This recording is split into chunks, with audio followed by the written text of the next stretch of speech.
tetap fokus dari apa yang diambil dari buku pertama.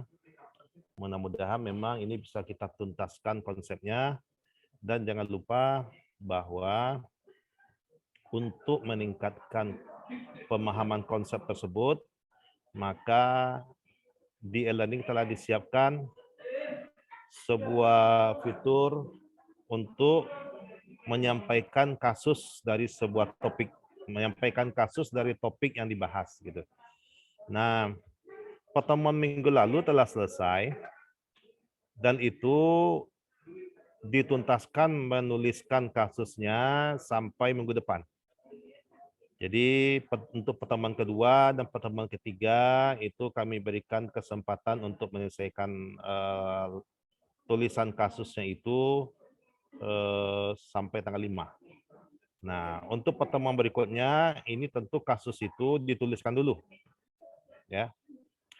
Kasus terkait materi itu dituliskan dulu supaya nanti ketika ada diskusi semakin jelas konsep dari diskusi kita itu. Kenapa? Karena kita berbasis kasus, case base ya. Karena dengan berbasis kasus itu salah satu caranya juga untuk bisa memaknai pembelajaran. Karena kalau tidak ada sebuah kasus yang kita angkat atau beberapa kasus yang kita angkat, maka pembelajaran itu akan lewat begitu saja. Ya. Kenapa? Karena konsep dari kasusnya atau materi yang ada di buku itu tidak bisa melekat dengan baik kalau tidak ada dilakukan keterkaitannya dengan kasus yang ada gitu. Ya. Jadi analoginya sama seperti ini. Kalau ada perkuliahan terkait dengan kurikulum dan kurikulum PTK ya di S1 contohnya. Nah, topik dari kurikulum PTK di minggu ini adalah bagaimana dunia tenaga kerja dan disertifikasinya. Nah, disertifikasi itu kan artinya meningkat bagaimana peluang perusahaan atau peluang sebuah instansi untuk meningkatkan jasa atau produknya. Karena kan sebuah usaha itu hanya ada dua ya, kalau tidak jasa maka produk. Nah, jadi judulnya adalah tenaga kerja dan disertifikasi. Di dalam pembahasan itu ada kasusnya. Apa itu kasusnya? Ternyata tentang motor GP di Mandalika yang di Indonesia itu, ya, yang melakukan pengecatan itu kan bukan orang Indonesia, katakanlah bangsa asing. Gitu. Nah, ada apa dengan dunia kerja kita? Gitu. Ada apa dengan tenaga kerja kita? Nah, itu dijadikan acuan sehingga bahan kajiannya ada tentang tenaga kerja dan disertifikasi, tetapi ada sebuah kasus yang diangkat sehingga pemaknanya akan lebih lama lagi. Nah, ini harapannya. Nah, oke. Nah, sehingga di dalam diskusi itu berlanjutlah, oh ternyata Indonesia pun membuat juga apa yang dibuat dalam pengaspalan. Nah, gitu.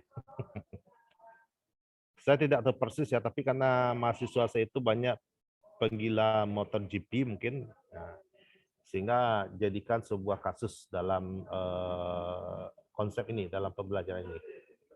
Nah, apa akibatnya pengaspalan yang dilakukan oleh orang Indonesia, pekerja Indonesia banyak yang cepat rusak, robek gitu. Maka terjadilah kecelakaan, nah, gitu. Kecelakaan ketika dilakukan balap. Nah, ini kan ada kasus di dalamnya terkait dengan tenaga kerja dan disertifikasi. Nah, oleh karena itu, dengan adanya kasus yang kita angkat, diskusi kita itu akan lebih hangat, akan lebih panas. Tetapi penting bagi kita, diskusi itu bukan mencari siapa yang salah. Tapi yang kita cari adalah siapa yang benar. Bukan siapa yang benar. Apa yang benar, maaf. Yang kita cari itu adalah apa yang benar. Saya dengan Pak Asrul bisa jadi salah. Walaupun dosen bisa jadi salah, ya kan? Tapi yang kita cari itu bukan orangnya, tapi apa yang benar. Gitu. Nah, walaupun nanti kesimpulan dari pembelajaran kita itu hanya berupa kesimpulan untuk kelas kita, tetapi kita jelas bagaimana bentuk dari konsep materi ini gitu. Ya. Karena kita tidak akan bisa memberikan masukan kepada pemerintah atau memberikan masukan pada instansi, nah, ya kan, walaupun kita mengharap demikian aja. Nah, Oleh karena itu penting berbasis case base, dan di akhir semester seperti yang telah diingatkan oleh Pak Asrul bahwa Bapak Ibu semuanya berbasis project base, gitu. Berbasis project base. Nah, project base ini seharusnya itu memang harus dikerjakan dan harus ada bentuk dari hasil pemikirannya dalam bentuk produk nanti gitu. Ya. Nah, di sini dibuat aja lah setiap peserta mahasiswa nanti ada membuat jurnalnya ya. Jadi dari hasil pemikirannya apakah chapter 1 kalau spesifik ya, apakah chapter 2 atau chapter berapa yang akan dijadikan acuan untuk membuat jurnalnya nanti. Atau boleh juga bagaimana analisis sistem informasi. Mungkin secara umum ya bisa juga. Tapi kita berharap tentu ada spesifiknya ya. Kita harap tentu ada spesifiknya. Nah, sehingga nanti ada project based learning-nya. Karena di dalam pembelajaran itu penilaiannya ada case based, ada project based, ada mid semester, ada akhir semester, dan ada kuis gitu. Nah, ini mungkin kuis itu bisa saja terkait dengan pertanyaan atau diskusi, bukan diskusi ya, pertanyaan yang di dalamnya itu, atau kita ganti aja langsung. Apa itu kuis tugas? Nah, kan Bapak Ibu semuanya juga akan membuat tugas atau menjawab setiap pertanyaan, question yang ada pada chapter, ya kan? Nah, itu dijawab juga sesuai dengan waktu yang telah diberikan, jangan terlambat. Bolehkah kerjasama? Boleh, tapi tentu diharapkan jangan semuanya kerjasama, karena kerjasama itu biasa imamnya satu aja. Nah, kalau imamnya satu nanti selainnya makmum. Nah, yang lebih dikhawatirkan nanti masbuknya banyak, ya kan? Yang membuat terakhirnya banyak, kemudian langsung selesai pula. Tentu berharap kualitas ini tidak diharapkan terjadi ya. Kejadian ini tidak diharapkan tidak terjadi, karena kalau seperti itu kualitasnya sudah bisa diprediksi itu, ya cenderung negatif nanti. Nah, kemudian Pak Asrul memberikan harapannya pada kita nanti kalau memang diskusi ini sangat hangat, silakanlah nanti dilanjutkan di forum diskusi ya, karena misalnya katakanlah penjelasannya sudah disampaikan oleh penyaji, ya. Kemudian tanya jawabnya nanti di forum diskusi. Nah itu nanti lebih lanjut Pak Asrul yang akan menjelaskan. Silakan Pak Asrul. Oke, terima kasih Pak Dede. Assalamualaikum warahmatullahi wabarakatuh. Waalaikumsalam warahmatullahi wabarakatuh. Waalaikumsalam warahmatullahi wabarakatuh. Oke, sesuai dengan apa yang disampaikan Pak Dede tadi ya. Jadi memang sudah disiapkan juga di e-learning. Jadi karena kita ini ada fasilitas Zoom, maka kita ikuti Zoom ya. Mungkin untuk presentasinya kita gunakan Zoom. Nah, tetapi untuk menambah pemahaman memang nanti Bapak Ibu silakan mengerjakan tugas yang ada di e-learning saja. Jadi untuk diskusi ini selain ada yang di Zoom ini ya secara online begini, juga ada diskusi yang harus ditulis ya. Artinya Bapak Ibu bisa memberi komentar terhadap pertanyaan dari temannya, nanti yang lain juga ikut bisa berkomentar gitu. Artinya semakin banyak komentar itu semakin bagus gitu ya. Jadi silakan nanti ya berinteraksi juga melalui e-learning, sehingga e-learning kita ini juga trafficnya juga bisa terbaca lah ya. Artinya memang juga dimanfaatkan gitu. Ya Pak Dede ya, seperti itu ya. Oke, mudah-mudahan ini bisa terlaksana nantinya supaya nanti kalau dipantau oleh tim dari IT ya, e-learning yang sudah kita siapkan ini juga termanfaatkan gitu.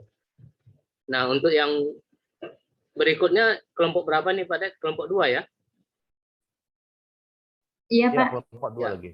Kelompok 2 siapa? Ini ya. Elsa sama Andika Pak. Oke, ya, silakan kita mulai aja Pak Didi ya. Boleh Pak Asrul. Kita serahkan kepada Elsa dan Andika ya.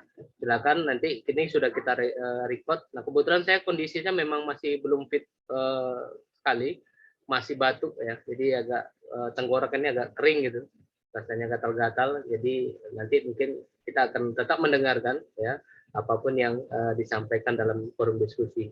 Nanti kami memantau dengan Pak Dede dan juga akan ada komentar juga nanti dari kami berdua. Silakan kita beri kesempatan kepada Andika dan Elsa. Terima kasih kepada Bapak dosen pengampu mata kuliah analisis sistem informasi dan jaringan komputer ini, yaitu Bapak Dr. Dedi Irfan dan Bapak Dr. Asrul Huda. Kemudian rekan-rekan semua yang telah hadir pada forum diskusi di Zoom meeting pada hari ini. Saya selaku moderator pada kelompok 2 hari ini izinkan untuk memandu presentasi kami hari ini, yaitu materinya tentang sistem information system building block. Nah, yang dimana untuk mempersingkat waktu langsung saja saya serahkan pada presenter pada hari ini, yaitu Saudari Elsa Sabrina. Pada Saudari Elsa Sabrina, waktu dan layar dipersilakan. Terima kasih kepada moderator. Sebelumnya, Assalamualaikum warahmatullahi wabarakatuh. Waalaikumsalam warahmatullahi wabarakatuh. Baik.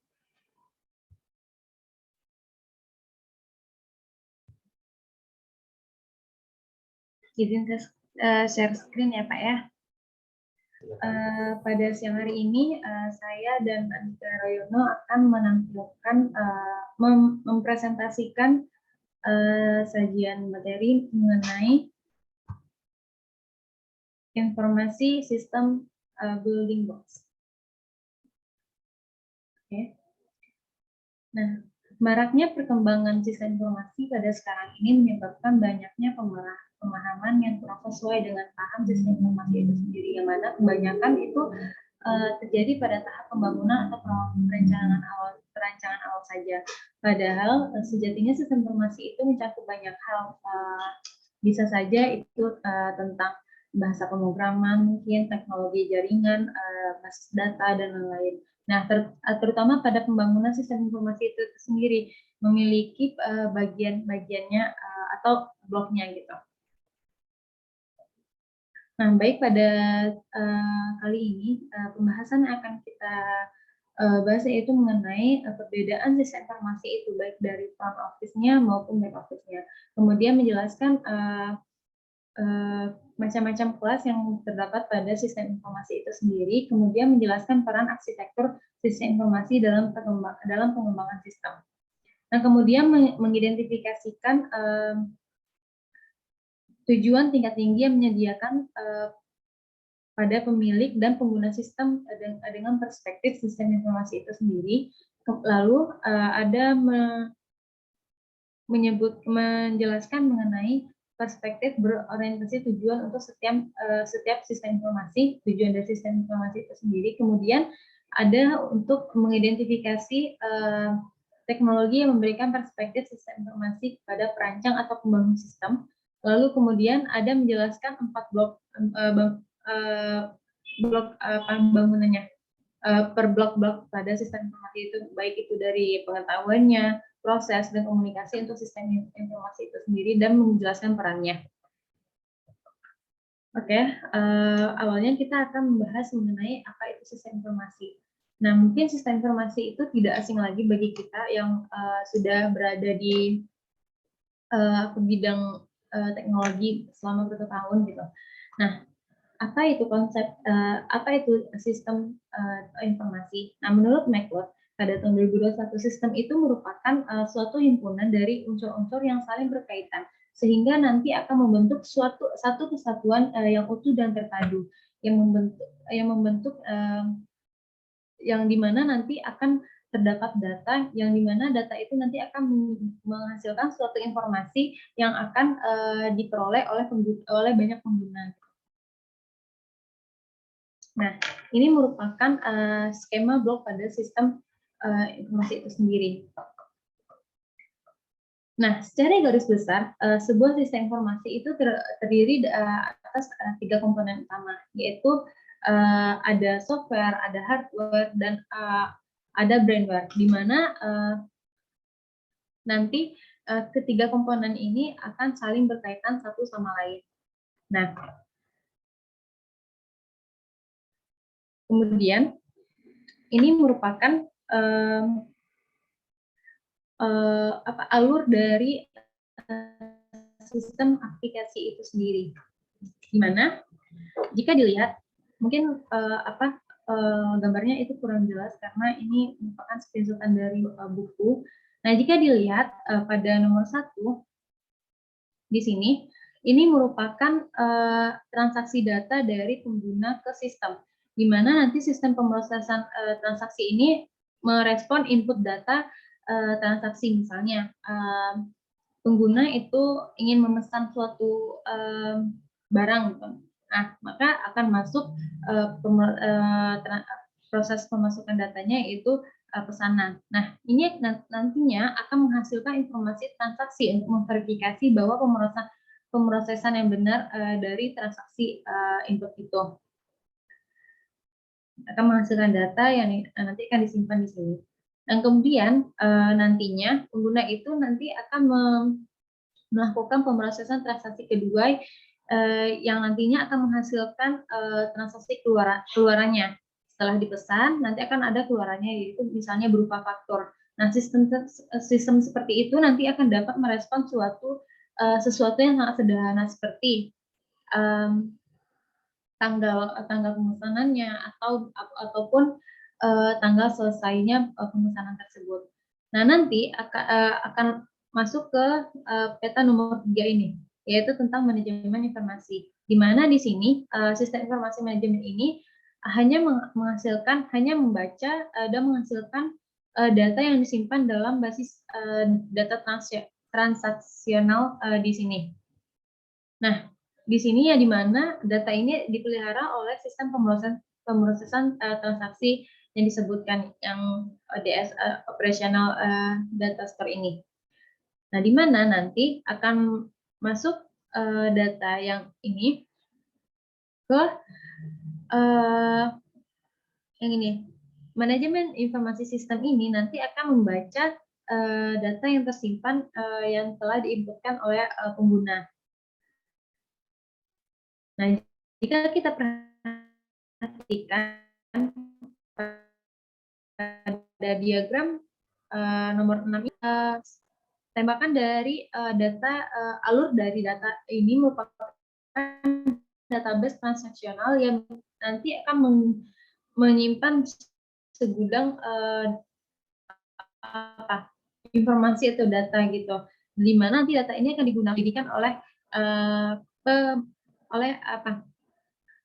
pemegang sistem gitu atau adminnya. Kemudian pada nomor 7 ini, nah pendukung keputusan yaitu decision support system ini atau sistem pendukung keputusan ini nanti akan mengeksekusi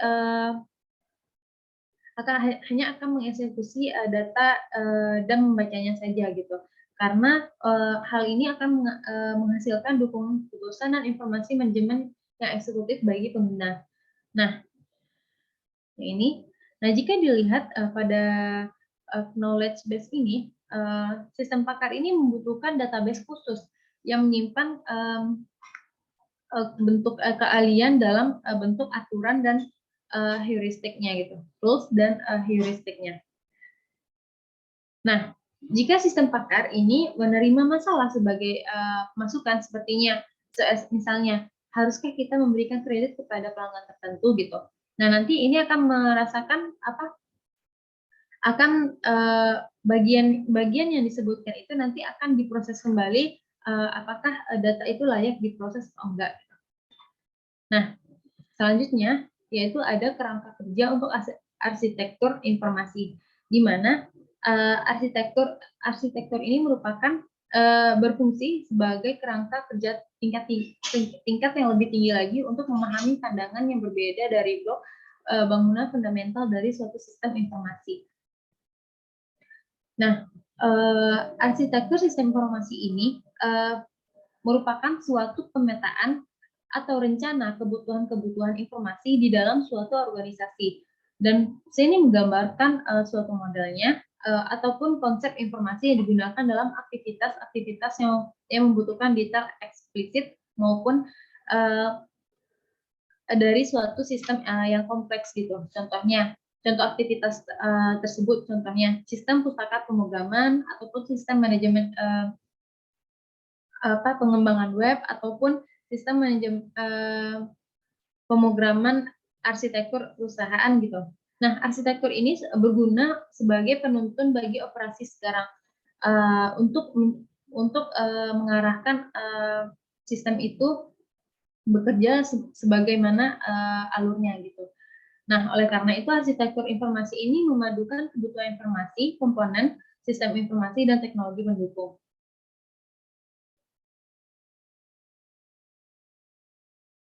Nah,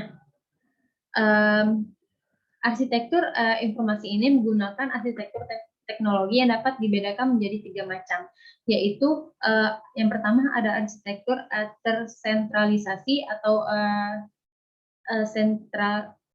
tersentralisasi yang dimana nanti arsitektur ini akan melihatkan berbagai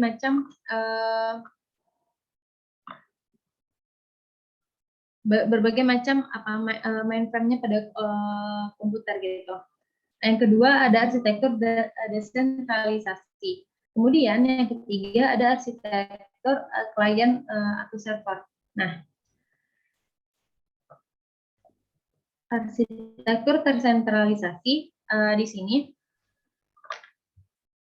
jika dilihat pada bagian ini, arsitektur ini memiliki pengarsipan data sendiri gitu, di mana mainframe ini merupakan aktor utama dari arsitektur ini. Nah, mainframe adalah berukuran relatif besar yang ditujukan untuk menangani data yang berukuran lebih besar dengan ribuan terminal untuk mengakses data dengan tanggapan yang sangat cepat dan melibatkan jutaan transaksi gitu. Nah, seiring dengan perkembangan teknologi informasi, dominasi mainframe pada lingkungan ini dengan komputasi terpusat menjadi berkurang karena kehadiran mini komputer atau mikrokomputer atau PC yang berkemampuan lebih kecil tetapi dengan harga yang jauh lebih murah. Gitu. Nah, implementasi dari arsitektur terpusat ini adalah pemrosesan data yang terpusat yang biasanya disebut dengan komputasi terpusat, di mana semua pemrosesan ini dilakukan oleh komputer yang ditempatkan di dalam suatu lokasi yang ditujukan untuk melayani semua pemakai dalam organisasi.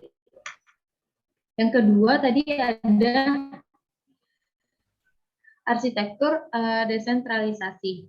Ini merupakan konsep dari pemrosesan data terdistribusi, di mana nanti sistem pemrosesan data terdistribusi ini akan terdiri dari sejumlah komputer yang tersebar padu pada berbagai lokasi, yang nanti akan dihubungkan dengan sarana telekomunikasi dengan masing-masing komputer tersebut akan mampu melakukan pemrosesan yang serupa secara mandiri gitu. Nah, namun walaupun masing-masing komputer ini melakukan pemrosesan secara mandiri, tapi mereka bisa saling berinteraksi dalam pertukaran data gitu, karena ada suatu server yang akan menyimpan data dari masing-masing komputer ini. Yang kemudian ada arsitektur client server.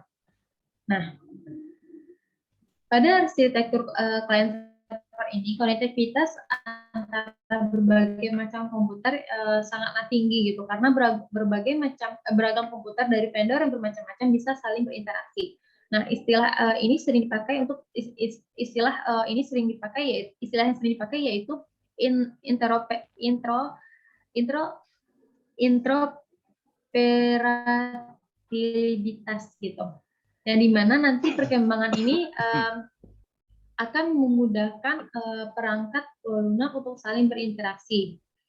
Nah, klien mempunyai kemampuan untuk melakukan proses sendiri. Nah, ketika sebuah klien meminta suatu data ke server akan segera menanggapinya dengan memberikan data yang diminta klien bersangkutan. Setelah data diterima, nanti klien akan segera melakukan pemrosesan gitu. Nah, model komunikasi yang berbasis client server ini mulai banyak diterapkan pada berbagai sistem informasi dapat dibangun dengan menggunakan perangkat lunak campuran gitu. Karena artinya jika pada awalnya sistem informasi dibangun dengan menggunakan perangkat lunak X, maka untuk pengembangan aplikasi baru dapat digunakan perangkat lunak Y gitu. Nah, tidak perlu ada migrasi sistemnya. Kemudian ada informasi sistem building blocks. Nah, pada building blocks ini akan memperluas kerangka dan sistem informasi, di mana setelah saya jelaskan tadi, suatu informasi dapat diperoleh dari data suatu data yang terdiri dari beberapa data. Nah, sehingga nanti pada saat pemrosesannya ini akan menghasilkan suatu antarmuka bagaimana sistem nanti akan dapat dilakukan dengan sistem yang lain gitu. Nah, tujuannya adalah tujuan dari building block ini yaitu untuk menangkap dan menyimpan data bisnis dengan menggunakan teknologi database-nya. Nah, yang pertama pada building block ini ada blok penyusunan data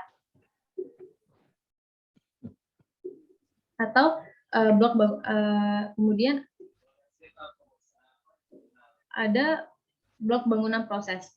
Nah, pada blok bangunan proses ini memberikan fungsionalitas sistem informasi dan melakukan kerja dalam sebuah sistem.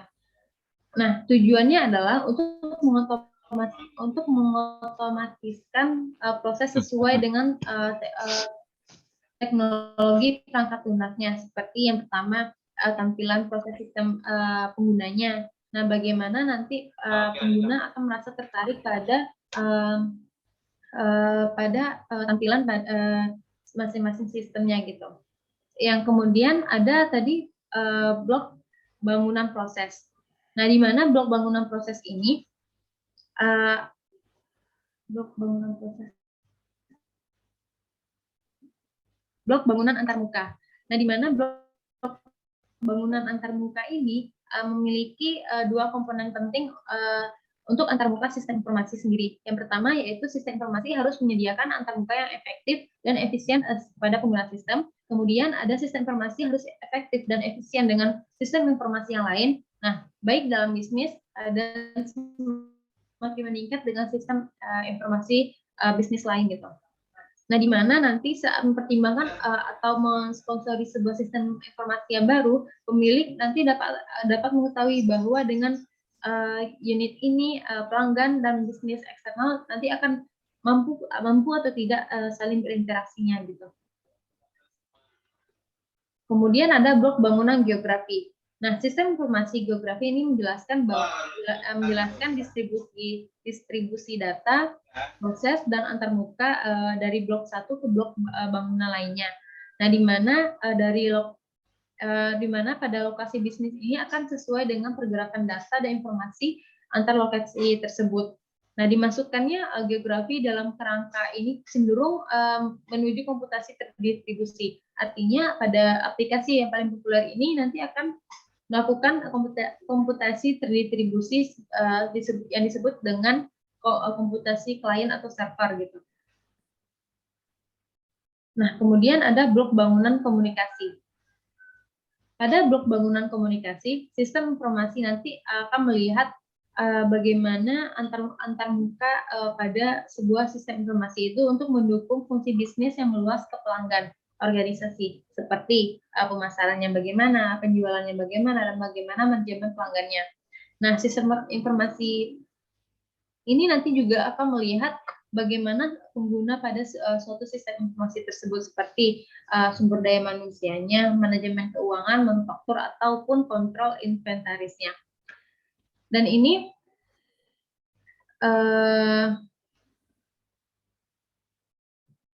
Mungkin sekian materi yang dapat saya sampaikan. Saya kembalikan kepada moderator. Baik, terima kasih kepada Saudari Elsa Sabrina yang telah memaparkan presentasi mengenai Information System Building Blocks. Mungkin akan sedikit saya tambahkan dan memberikan kesimpulan bahwa sebenarnya pada saat perancangan sebuah sistem informasi itu memang seringkali, bukan selalu, tapi seringkali para perancang ataupun kalau kita sebut programmer itu jarang memperhatikan aspek yang ada pada sistem information building blocks ini, di mana 3 aspek yang paling utama itu adalah tentunya knowledge, yaitu pengetahuan, yaitu bagaimana seorang programmer atau perancang sebuah sistem informasi itu harus mengetahui pengetahuan itu tentang sistem informasi itu sendiri terlebih dahulu. Nah, kemudian mengetahui juga kebutuhan daripada sistem informasinya itu. Nah, kemudian ada yang namanya proses, di mana proses ini adalah bagaimana nantinya pada saat merancang, alur daripada rancangannya itu terlihat gitu. Jadi pada saat mereka sudah mulai untuk membuild atau membangun sebuah informasi itu, jadi perancangannya itu tetap menjadi dasar fundamentalnya. Kemudian ada yang namanya communication. Nah, communication ini adalah komunikasi antara tidak hanya dari people to people, atau dari mana kalau dari aspek bisnis pada perancangan website atau sistem informasi itu ada yang namanya memang project leader atau bagian yang dimana mengurus tentang speak up antara permasalahan klien dan nantinya apakah ada permasalahan atau solusi yang ditawarkan dari tim dari IT untuk membangun informasi sistemnya ini. Nah, kemudian dari komunikasi itu ada juga yang namanya jaringan data dan informasi gitu. Jadi komunikasi itu tidak hanya dari people to people-nya, tapi dari sistem itu sendiri juga harus ada yang namanya komunikasi, yang mana diatur dari jaringan komputer, jaringan internet. Jadi pengaplikasian data, pengolahan data, penukaran data gitu itu memang terjadi di dalam jaringan komputer, sehingga pada saat memang membuild sebuah sistem informasi itu tidak hanya satu atau 2 orang yang terlibat, itu memang satu tim yang terbentuk sedemikian rupa yang masing-masing pekerjaannya itu sudah jelas pada saat bagian perancangannya itu. Nah, mungkin sekian presentasi materi dari kelompok kami hari ini. Mungkin saya serahkan dahulu jika dari rekan-rekan sekalian ada yang ingin menambahkan materi terhadap materi kami, yaitu Information System Building Blocks. Mungkin dari rekan-rekan jika ada yang menambahkan dipersilahkan.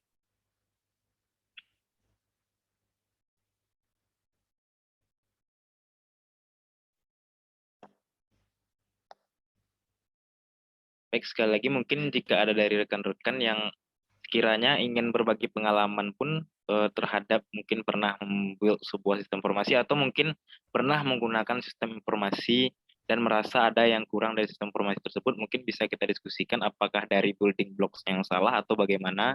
Mungkin dari rekan-rekan apakah ada?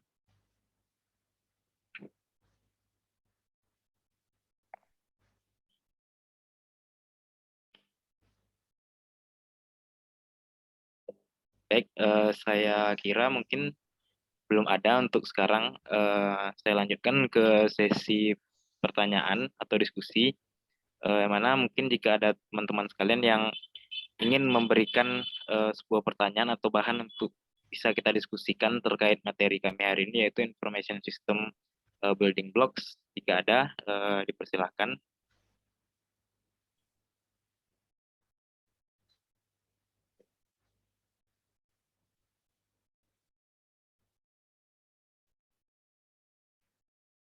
Izin moderator. Baik, kepada Ibu Ayu Hidayati, waktu dan layar dipersilakan. Ya, terima kasih moderator. Yang sama-sama kita hormati Bapak Dedi Irfan dan Pak Asrul Huda yang membimbing kita pada siang hari ini dalam mata kuliah analisis sistem, analisis dan jaringan komputer, seperti itu ya. Nah, jadi pertanyaan pada saat ini, saya sudah lama tamat ini, rekan-rekan semua. Saya tamat di UPI itu tahun 2004. Nah, waktu itu saya membuat skripsi tentang SOHO, Small Office, Home Office. Nah, yang jadi pertanyaan, apakah sampai sekarang ini, tapi saya mengajar RPL itu masih memakai ya, tentang ERD. Nah, ERD ini apakah masuk ke dalam, apa tadi namanya, information system blocks ini, ya, ERD, kemudian ASI ya, aliran sistem informasi namanya kalau dulu saya buat itu waktu membuat skripsi itu, aliran sistem informasi. Nah, apakah itu harus kita buat juga? Kemudian kapan kita pakai ASI atau sekarang dikenal dengan istilah UI UX itu gitu ya. Nah, apakah keduanya ini masuk ke dalam information system block atau apa perbedaannya dengan diagram blok? Nah, saya juga pernah dengar tuh diagram blok. Nah, apakah ada perbedaannya information system ini dengan diagram blok? Itu saja. Terima kasih saya kembalikan kepada moderator. Terima kasih kepada Ibu Hidayati yang telah memberikan pertanyaannya. Kemudian sepertinya Bapak Zakaria present. Langsung saja saya serahkan kepada Bapak Zakaria. Waktu dan layar dipersilahkan. Baik, Assalamualaikum warahmatullahi wabarakatuh. Waalaikumsalam warahmatullahi wabarakatuh. Izin Bapak dosen. Kemudian ada yang ingin saya tanyakan kepada tim peneliti. Ini mungkin bisa diberikan semacam contoh bagaimana penggunaan informasi building block yang sudah pernah diterapkan. Mungkin ada beberapa contoh bisa diberikan contoh. Itu saja. Terima kasih. Assalamualaikum warahmatullahi wabarakatuh. Baik, terima kasih. Mohon maaf Pak, mungkin diulang sekali lagi tadi agak kurang jelas. Contoh penggunaan informasi sistem building block, Pak.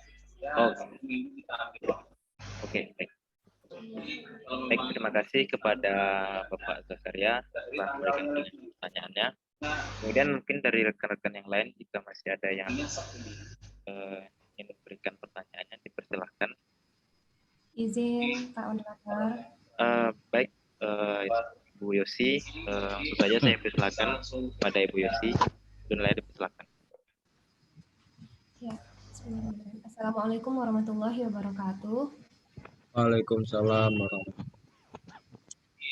Terima kasih kepada moderator dan penyaji pada hari ini yang sudah menyajikan materi mengenai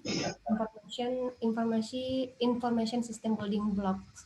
Nah, di sini berkaitan pertanyaan saya dengan Pak Zakaria tadi, memang sempat terpikir seperti itu mungkin karena belum mendalami mengenai sistem informasi building block. Nah, berkaitan dengan pertanyaan Pak Zakaria tadi mengenai implementasi nyata yang bisa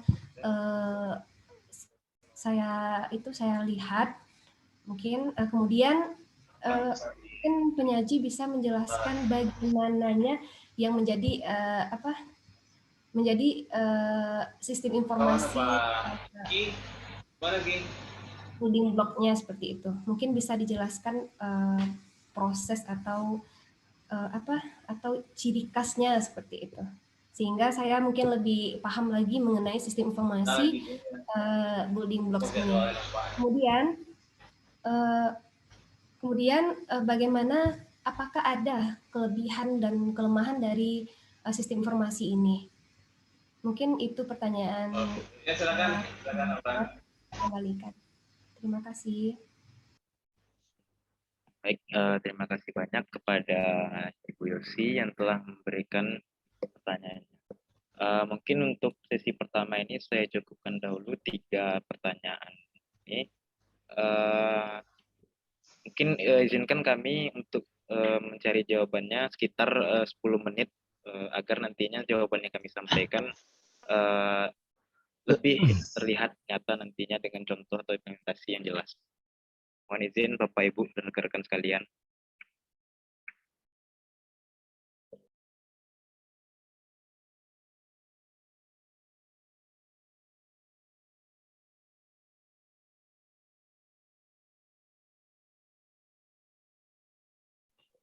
Mungkin sembari 10 kami menit itu mencari. kelamaan. Ya. Oke, Ya, 10 Pak. menit itu kelamaan itu, Andika. Oke, Pak. 5 menit aja, Pak. Jadi silakan, ya dilemparkan nanti juga boleh. Jawab Oke. aja. Oke, Pak. Jawab aja berdasarkan data itu kan ada penjelasannya juga dari gambar blok diagram kan ada juga itu kan. Nggak Oh, iya. apa-apa. Oke. Nanti kita bahas lebih lanjut. Oke. Mungkin sembari kami ingin menjawabnya kepada penanya, mungkin bisa menuliskan kembali pertanyaannya di kolom chat agar nantinya rekan-rekan yang lain juga dapat baca dan mungkin membantu untuk mencari jawaban.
Baik,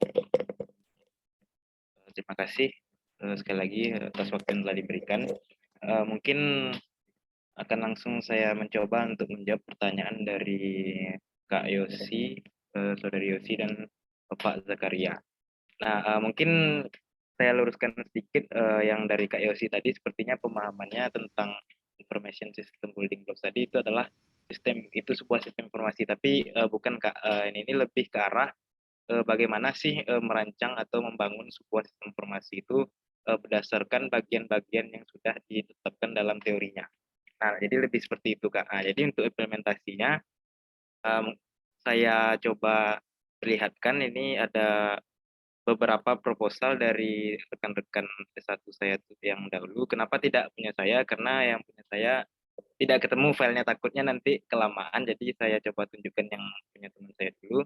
Izin share screen.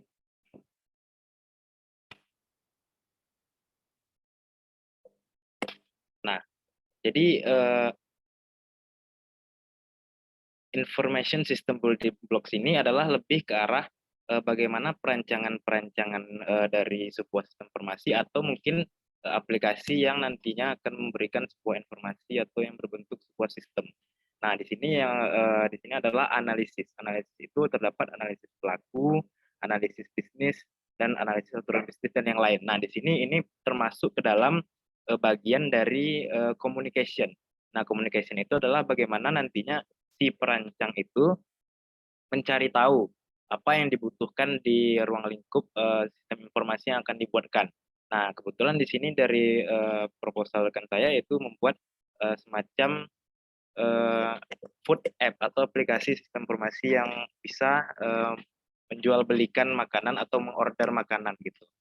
Nah, kemudian untuk perancangan blok perancangannya yaitu seperti yang ditanyakan Ibu Widayati juga, tapi belum terlalu menjawab pertanyaan Ibu Widayati yang nantinya akan dijawab oleh Elsa Sabrina atau nanti saya, yaitu ini adalah bagian blok diagramnya. Nah, di mana blok diagram itu terdapat beberapa, mungkin bisa Bapak Ibu lihat juga di Google ataupun mungkin di buku-buku atau jurnal, di mana ada use case diagram, kemudian ada flow map, ada juga yang namanya ERD. Nah, jadi itulah bagian-bagian daripada diagram blok ini. Nah, seperti ini. Nah, fungsinya apa? Fungsinya itu adalah sebagai referensi utama dari si perancang sistem informasi itu agar nantinya istilahnya itu seorang perancang itu pada saat merancang sistem informasinya itu tidak lari kemana-mana. Jadi ada batasan-batasan yang mana yang harus dia lakukan, tahapnya mulai dari mana, kemudian nantinya di fungsi-fungsi tiap menu atau halaman informasi itu apa yang akan keluar gitu. Nah, jadi di perancangan inilah dibuat terlebih dahulu. Nah, kemudian untuk kelebihan dan kelemahannya, kelebihannya tentu saja pekerjaan daripada perancang atau programmer itu lebih teratur. Nah, untuk kelemahannya memang mungkin beberapa kalau kita kebetulan mungkin sedikit sharing kalau saya di project misalnya membuatkan sebuah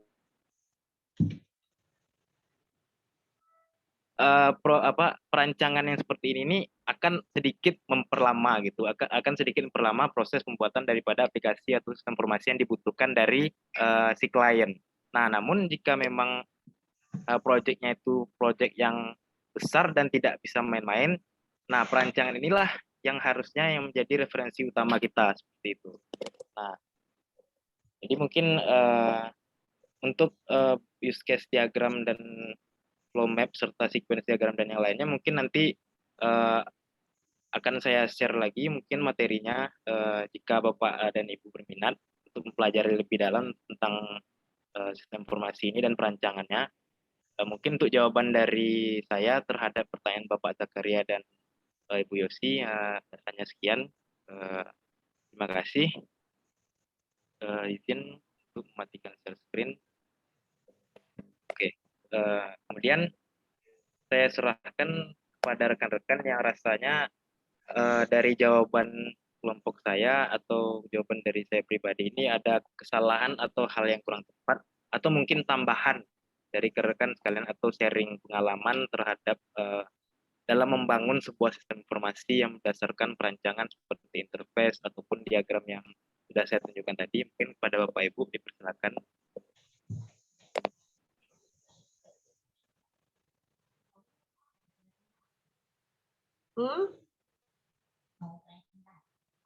Enggak, temanku presentasi.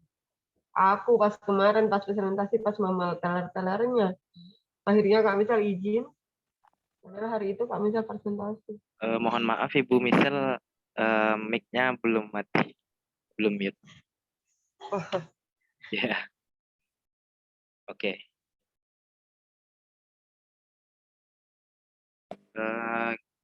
Pada rekan-rekan sekalian, apakah ada penambahan atau mungkin sharing pengalaman terhadap building system information by blocks ini? Oke, saya rasa tidak ada. Saya kembalikan terlebih dahulu kepada penanya, yaitu Bapak Zakaria dan Ibu Yosi. Mungkin kepada Bapak Zakaria dulu, apakah jawaban dari kelompok kami sudah menjawab rasanya pertanyaan dari Bapak, Pak? Baik, Assalamualaikum warahmatullahi wabarakatuh. Berdasarkan informasi yang Pak Andika sampaikan tadi, contohnya tadi pemesanan makanan Pak ya, seperti itu Pak. Berarti yang sistem building block ini berarti dia sistemnya Pak ya, seperti itu Pak ya. Apa? Berarti sistem building block ini berarti sistemnya untuk pembuatan perancangan tadi. Ya, perancangan sistemnya ya, betul. Oh, gitu, Pak. Terima kasih atas informasi yang diberikan Pak. Baik, oke, terima kasih sekali lagi kepada Bapak Zakaria. Kemudian kepada Ibu Yosi, kira-kira bagaimana pertanyaan dari kelompok kami? Apakah sudah menjawab pertanyaan dari Ibu? Baik, terima kasih moderator dan atas jawaban dari ini, pertanyaan dari saya sudah tergambar. Mungkin nanti saya pelajari lebih dalam lagi nanti. Tadi ada diagram, memang seperti itu yang terpikir tadi kan, seperti apa sistem informasi building block ini. Sudah diberikan gambaran dari diagram tadi, kemudian ada contoh, kemudian juga ada kelemahan dan juga kelebihan tadi. Terima kasih moderator, saya kembalikan. Baik, terima kasih sekali lagi kepada Ibu Yosi. Kemudian untuk pertanyaan dari Ibu Hidayati, mungkin sebelumnya saya serahkan dulu kepada rekan-rekan jika ada yang bisa membantu daripada jawaban Ibu Hidayati, Saya persilakan terlebih dahulu sebelum kemudian nanti kami simpulkan jawab. Oke, baik. Kepada Bapak Firdaus, waktu dan tempat, waktu dan layar saya persilakan. Baik, Assalamualaikum warahmatullahi wabarakatuh. Terima kasih kepada moderator yang telah memberikan kesempatan kepada saya untuk menjawab pertanyaan dari Bu Hidayati. Yang mana bunyi pertanyaannya yaitu apakah ERD termasuk ke dalam informasi sistem blok? Apakah sama antara diagram blok, aliran sistem informasi dengan informasi sistem blok? Kapan dipakai USB dan kapan dipakai UI UX? Oke, untuk yang pertama yaitu ERD apakah termasuk ke dalam informasi sistem blok? Mungkin di sini saya kira itu menurut saya termasuk karena ERD ini adalah bagian dari perancangan sebuah database untuk untuk mendapatkan aliran atau gambaran hubungan antar data itu tetap kita membutuhkan ERD atau bisa juga menggunakan data flow diagram. Untuk sekarang banyak yang digunakan untuk menggambarkan dalam analisis sistem tersebut, mulai dari konteks diagram, use case diagram, activity diagram. Selanjutnya, kapan digunakan UI dan UX? Sebenarnya UI dan UX ini sangat perlu digunakan karena dalam pembuatan sistem itu kita harus user friendly. Jadi untuk mendapatkan pengetahuan sistem seperti apa yang akan mudah digunakan oleh user dan akan disenangi ketika user menggunakan tersebut, harus digunakan pendekatan tersebut.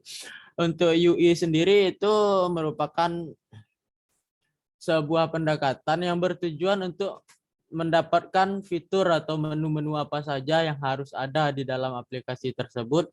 Sedangkan untuk UI interface-nya itu lebih ke arah tampilan atau desainnya saja. Mungkin itu yang dapat saya sampaikan. Nanti silakan bagi teman-teman yang punya pendapat lain untuk menambahkan. Terima kasih. Saya kembalikan ke moderator. Baik, terima kasih kepada Bapak Firdaus yang telah membantu untuk memberikan jawaban dan sharing daripada pengalaman. Mungkin memang pertanyaan dari Ibu Hidayati ini memang lebih ke berdasarkan pengalaman kita yang pernah merancang sebuah information system. Mungkin jika ada dari rekan-rekan yang lain yang masih ada yang ingin bantu untuk menjawab pertanyaan dari Ibu Hidayati ataupun sekedar sharing pengalaman yang berhubungan dengan hal itu, saya persilahkan.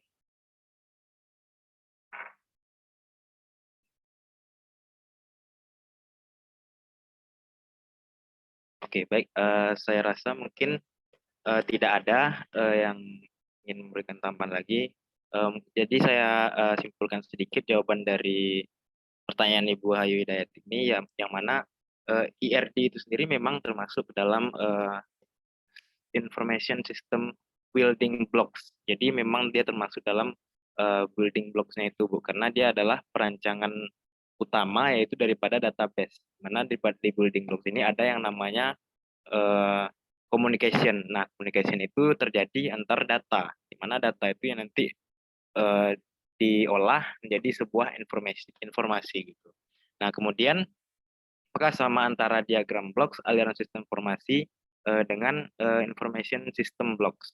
Nah, sebenarnya bukan sama, tapi aliran sistem informasi dan diagram blocks ini adalah bagian daripada information system building blocks. Jadi jika kita ingin merancang sebuah sistem informasi itu memang diperlukan diagram blocks-nya, kemudian bagaimana alur daripada aliran sistem informasinya itu, apakah sistem informasi itu perlu menggunakan fungsi tertentu atau bagaimana. Nah, kemudian ada juga yang Ibu tanyakan itu tentang kapan dipakai ESP dan kapan dipakai UI atau UX. Nah, kalau untuk ESP dan UI UX ini, jika kita beralih kepada dunia kerja yang berbasis project gitu, Bu, itu mungkin saya sedikit sharing pengalaman. Memang UI dan UX serta ESP ini pembagiannya itu dengan tim yang berbeda gitu, Bu. Jadi programmernya itu berbeda, perancang itu berbeda, di mana dia termasuk kepada back end gitu. Nah, kemudian untuk front end-nya yang mengatur bagaimana tampilan daripada nantinya perancangan yang sudah dibuat oleh back end. Nanti ada juga bagian daripada graphic designer dan UI UX designer. Nah, di situ berbeda. Kenapa? Karena UI ini lebih kepada aspek tampilan itu yang enak dipandang mata begitu. Tapi kalau UX ini semisal tombol. Nah, kenapa tombol exit gitu kebanyakan berwarna merah gitu? Kenapa tidak hijau? Nah, itu adalah bagian daripada UX biasanya gitu. Jadi memang jika kita beralih ke dunia project yang realnya itu pembagiannya itu berbeda. Jadi memang tergantung bagaimana kebijakan project manajernya itu.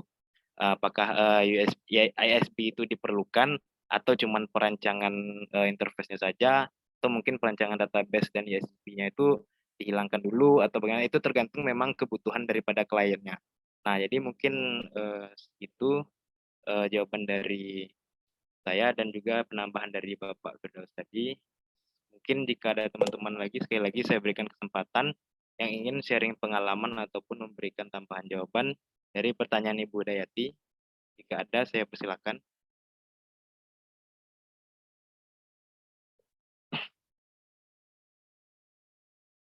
Baik, saya rasa tidak ada. Langsung saja saya kembalikan ke penanya, yaitu Ibu Hidayati. Pada Ibu Hidayati, kira-kira apakah jawaban dari pertanyaan Ibu yang dijawab oleh saya serta Pak Firdaus, apakah rasanya sudah menjawab pertanyaan dari Ibu, Bu? Ya, terima kasih moderator, dan tadi ada saudara Firdaus juga yang membantu menjawab gitu ya. Sebenarnya tadi ketika saudara Andika itu menayangkan perancangan sistem informasi tadi ya, saya sudah sedikit terbayang gitu ya. Artinya seperti ini, mungkin nggak dipersempit pertanyaan ini, apa saja langkah-langkah kita tadi ya, apa sih langkah-langkah kita dalam membuat suatu sistem informasi. Nah, tadi ketika Andika menayangkan contohnya tadi, itu sudah agak terbayang gitu ya. Jadi mungkin mulai dari tingkatannya apa namanya, ERD dulu, baru diagram blok, baru use case, seperti itu ya, baru use case, baru UI UX-nya. Jadi seperti itu kira-kira ya. Jadi sudah sudah ada sedikit pencerahan. Mungkin nanti ada penguatan dari Pak Dr. Dedi dan Pak Dr. Asrul mengenai ini, agar kita lebih yakin lagi, kita lebih mantap lagi ya, itu untuk menyiapkan, mana tahu nanti kita membuat tesis tentang aplikasi ini gitu ya. Terima kasih saudara moderator dan saudara penyaji. Saya kembalikan kepada moderator. Baik, terima kasih sekali lagi kepada Ibu Hidayati. Langsung saja saya mohonkan kepada Bapak Dr. Dedi ataupun Bapak Dr. Asrul yang mana memperkuat materi daripada kami hari ini, yaitu tentang Information System Building Block. Mungkin kepada Bapak Dr. Dedi atau Bapak Dr. Asrul Huda, saya persilakan Pak. Oke, saya dulu baru nanti Pak Asrul yang finishingnya. Karena kalau terkait dengan yang baru selesai S2 tentang informatika itu ya Pak Asrul, ya kan? Bagaimana bentuk sistem informasi berkembang dengan sesuai dari keinginan user, nah, tentu yang muda-muda ini lebih tahu gitu. Dan ini nanti bisa sebuah kasus yang kita angkat di dalam case base dalam pembelajaran itu nanti ada 2. Nanti saya berikan contoh. Cuma yang penting ini saya sampaikan dalam buku Witten. Nah, enaknya Witten itu dia selalu membuat kerangka konsep pemikirannya seperti apa. Oke, di mana saya letakkan tadi? Oke, mana buku Witten tadi? Nah, ini ya. Nah, di dalam buku Witten itu selalu setiap chapternya itu ada 4 yang diberikan penjelasan. Bagaimana bisnis dari driver. Nah, ini istilah bisnis itu bukan berarti apa ya, usaha, uang gitu kan. Kemudian nanti organisasi itu bukan berarti hanya organisasi seperti vakum, tapi apapun bentuk organisasinya, termasuk dari pendidikan kita juga nanti ya. Nah, oke, di dalam buku Witten itu selalu disampaikannya dalam bentuk block diagram. Nah, inilah yang lebih menyenangkan. Ada business driver, ada stakeholder-nya, Nah, kemudian ada yang lebih menarik itu bagaimana di bawah itu, jadi button up-nya itu jelas ya. Nah, teknologi drivernya juga jelas. Oke, kemudian tadi sudah jelas disampaikan juga oleh penyaji bagaimana komunikasi yang terjadi di dalam perancangan sistem informasi. Nah, oke. Jadi dengan melihat dari grafik ini, kok dari grafik. Maaf, ini banyak hal yang saya tidak konsentrasi karena ada kegiatan. Jadi dari bentuk diagram ini, maka kita bisa melakukan menerjemahkan kerangka pikir yang ada pada Witten ke dalam pemahaman kita. Ya. Nah, ini penting. Jadi untuk kelanjutannya, silakan ini dilihat dulu, terus dilihat apa makna dari yang diharapkan dalam kerangka ini. Ya, dia selalu ada business driver, teknologi, kemudian ada stakeholder-nya, ya, kemudian ada lingkungan, bagaimana penerapannya, gitu kan, sebelah kanan. Nah, mereka akan saling mengisi nanti. Nah, kemudian pertanyaan dari Ibu Hidayati itu bisa juga dijadikan sebuah contoh kasus di dalam bagaimana building dari sistem informasi ini. Ya. Tadi kan dikatakan ada ASI, analisis sistem informasi. Ya. Kalau beberapa perancang yang membuat sistem informasi itu familiar dengan ASI, itu analisis sistem informasi. Saya rasa Pak Asrul dulu S2-nya atau S1-nya juga membuat sistem informasi, maka ada ASI dulu. Ya, analisis sistem informasi, bukan air susu ibu. Nah, ini kadang-kadang ada juga perbedaan itu. Oke, nah konsep yang ada sekarang atau konversi lain yang ada dalam perancangan sistem informasi itu flow map ya. Nah, flow map. Jadi bagaimana flow map yang terjadi di dalam yang sedang berjalan. Nah, kemudian yang kedua bagaimana flow map yang akan dikembangkan oleh si pengembang atau pembuat sistem informasi. Nah, nanti bisa dijadikan sebuah kasus dalam konsep case base-nya ini terkait dengan informasi sistem building ini ya. Ingat bahwa Bapak Ibu semua mahasiswa S2 itu harus mengangkat sebuah kasus terkait dengan chapter. Supaya nanti butuh waktu untuk melupakannya. Karena makna dalam pembelajaran itu sebetulnya kalau kita ada kasus yang kita jadikan penyelesaian, akar masalahnya ada, kemudian penyelesaiannya ada, maka itu yang saya katakan butuh waktu bagi kita untuk melupakannya. Tapi kalau seandainya ada sebuah chapter seperti sistem informasi building block yang kita baca, tapi tidak ada sebuah kasus yang kita angkat di situ, maka lewat saja itu ingatannya. Ya. Kenapa lewat saja ingatannya?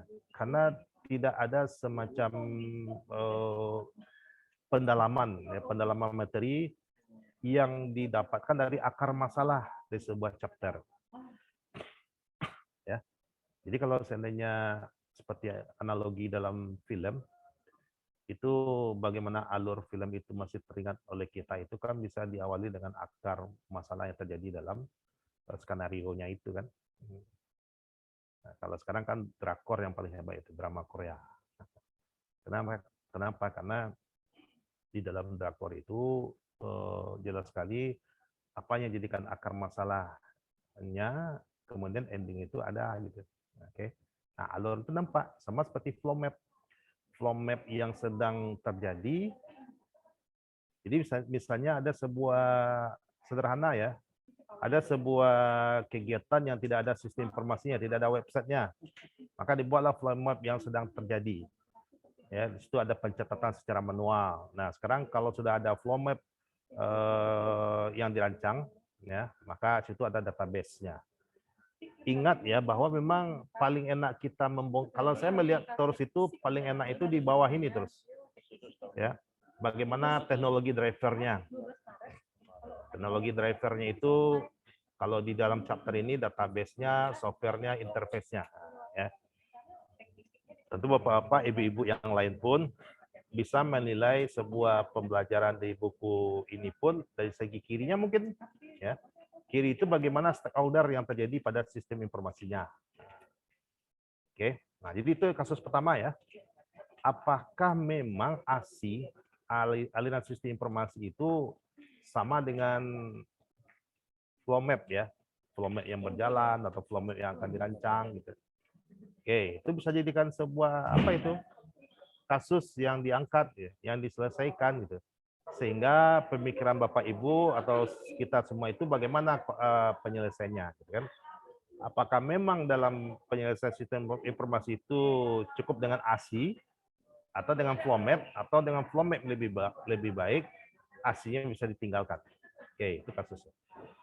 Kemudian kasus yang kedua, begini, enak ya di dalam teknologi, makanya saya selalu tertarik dengan konsep teknologi driver ini. Kenapa? Karena dengan teknologi itulah yang membuat para pemrogram, para programming, para coding itu tidak bekerja bisa jadi itu. Kenapa? Karena sudah diselesaikan dalam perancangan itu dengan sistem pula. Maksud saya, seseorang yang awam terhadap pengkodingan, dia bisa membuat website kan gitu. Ya kan? Dia bisa merancang sebuah website gitu. Tidak perlu dia belajar pemrograman, tidak perlu dia programming kan gitu. Nah, ini juga bisa dijadikan sebuah kasus pula. Kasusnya apa? Bahwa kalau orang seperti itu, maka building block yang mana yang dilewatinya? Kan ini bisa jadi itu kan? Ya kan? Nah, ini bisa dijadikan kasus. Sehingga dengan adanya kasus-kasus itu yang ada di dalam pemikiran kita, bisa kita terjemahkan di dalam pemikiran kita sendiri berdasarkan faktual yang ada di dalam buku, maka kita bisa menerimanya nanti. Oke, saya rasa cukup. Silakan Pak Asrul tambahnya atau koreksinya Pak Asrul silakan. Oke, terima kasih Pak Didi. Ya, jadi memang apa yang disampaikan Pak Didi tadi ya, ada blok yang bisa saja dilewati ya oleh seseorang ya, tetapi dia bisa membangun website. Nah, itu kan juga ada UX itu kan itu yang digunakan ya. Jadi bagaimana user experience itu ya, itu kita gali terlebih dahulu, nanti baru kita siapkan aplikasinya ya. Nah, ini bisa dibuat dalam bentuk penelitian ya.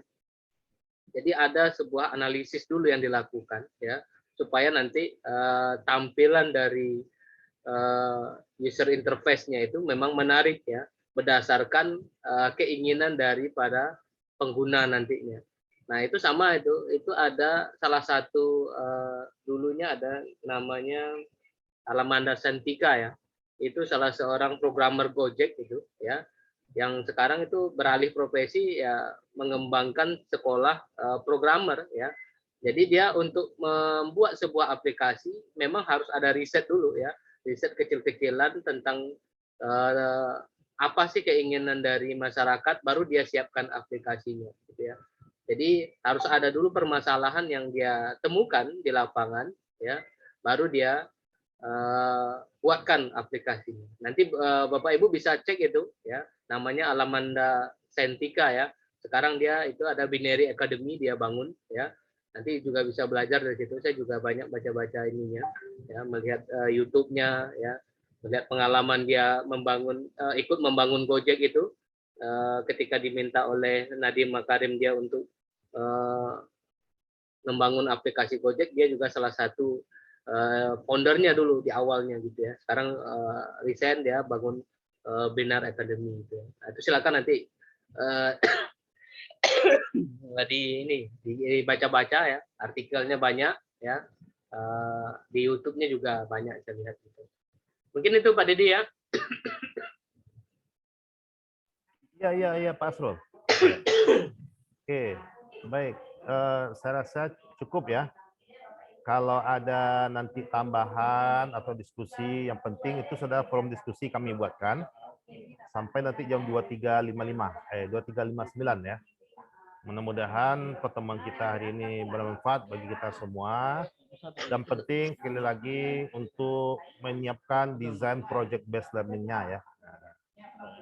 Bagaimana project yang akan dibuat nanti, yaitu dalam bentuk itu minimal sebetulnya Pak Asrul dengan saya itu mengharapkan minimal itu ada sebuah artikel nanti ya. Tentu kalau seandainya ada project yang bisa lebih hebat lagi, kenapa tidak ya. seiring waktu berjalan dengan chapter yang akan kita bongkar itu akan banyak sebetulnya apa yang diharapkan nanti, ya, termasuk beberapa buah misalnya analisis yang dilakukan dari sistem informasi, ya, adanya kelemahan SWOT misalnya gitu ya. Ya, jadi banyak hal yang akan kita bisa membongkarnya. Oleh karena itu, project based learning-nya tolong sekarang disiapkan. Soal artikel yang akan menampungnya itu jangan khawatir. Karena ini Pak Asrul langsung yang mempunyai 2 jurnal ya. Tentu bagaimana cara masuk ke jurnal beliau itu, tentu ada ketentuan yang harus dilakukan. Dan diharapkan nanti Bapak-Bapak, Ibu-Ibu semuanya dengan terlatih di dalam mengisi pemikirannya ke jurnal, nanti sudah merupakan ini bahan dasar untuk menyelesaikan seminar proposal. Saya rasa cukup Pak Asrul ya, ini acaranya semakin meningkat pula di sini. Oke, ya Pak Det. Cukup pada saya Pak Det. Kita tutup aja Pak Det. Iya, jadi boleh. nanti kan ini bisa bersambungnya di learning aja ya. Iya, betul. Ya. Oke, baik. Terima kasih Pak Asrul, mahasiswa semuanya. Mudah-mudahan pertemuan berikutnya akan lebih baik lagi dan konsep bagaimana analisis sistem informasi itu bisa kita terima dengan sebaik-baiknya. Karena ingat buku Witten ini sangat penjabarannya sangat sederhana, tetapi sangat kompleks di dalamnya. Mudah-mudahan dengan kita membahas ini makin mudahlah bagi kita yang sebagai konsentrasi sistem informasi untuk mengambil manfaatnya di buku Witten ini. Akhirul kalam, terima kasih ya. Assalamualaikum warahmatullahi wabarakatuh. Waalaikumsalam warahmatullahi wabarakatuh. Makasih Pak.